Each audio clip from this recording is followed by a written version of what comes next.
আলহামদুলিল্লাহ।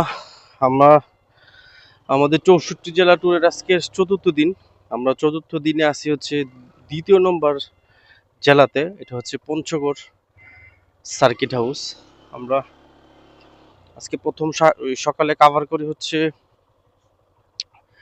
এই ভুলে গেলাম তো।